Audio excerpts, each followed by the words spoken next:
January 17th has been dubbed Quitter's Day because data shows it's when the highest number of people abandon their New Year's fitness resolutions.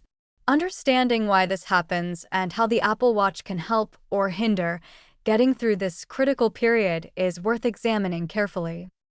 The fundamental problem with most New Year's fitness resolutions is that they're based on vague aspirations rather than specific systems. Exercise more is not a plan, it's a wish. When you start with this kind of undefined goal, it's almost impossible to know whether you're succeeding, and without a sense of progress, motivation inevitably fades. This is where the Apple Watch's quantified approach can be genuinely beneficial. Instead of exercise more, you have a specific target: close your rings. The goal is concrete, measurable, and you get immediate feedback. This specificity addresses one of the core problems that causes people to quit. The recommendation to shift your mindset from exercise more to exercise consistently is psychologically astute. Consistency is a behavior you can control. More is a vague comparison that can always feel insufficient.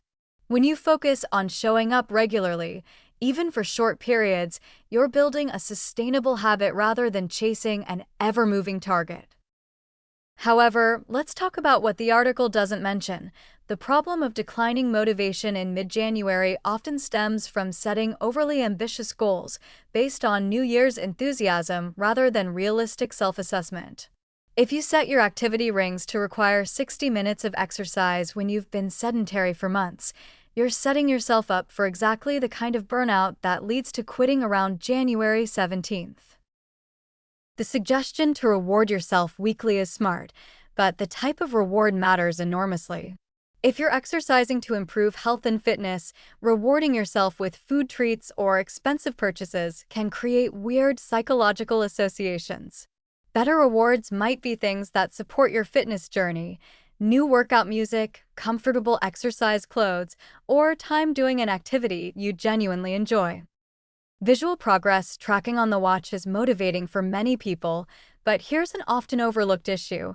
The way the Apple Watch displays your progress can be demotivating if you have an imperfect week.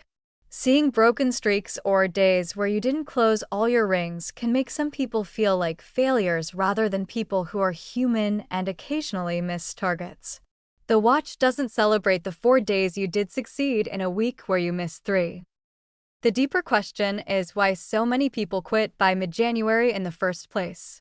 It's usually because the initial wave of motivation, what researchers call temporary preference changes, has worn off and the reality of sustained effort has set in. Exercise is uncomfortable for beginners. It requires time and energy that you might not feel you have. And the benefits, while real, take weeks or months to become apparent. The Apple Watch can help you push through this difficult period by providing structure and external accountability, but only if you've set it up correctly from the start. Your January 1st self, full of optimism and energy, needs to make things easier for your January 17th self, who is tired and questioning whether any of this is worth it. That means setting realistic rings that you can close even on difficult days. It means building in rest days rather than obsessing over streaks. It means recognizing that some weeks you'll be incredibly consistent and others you'll struggle, and both are normal parts of building a lasting fitness habit.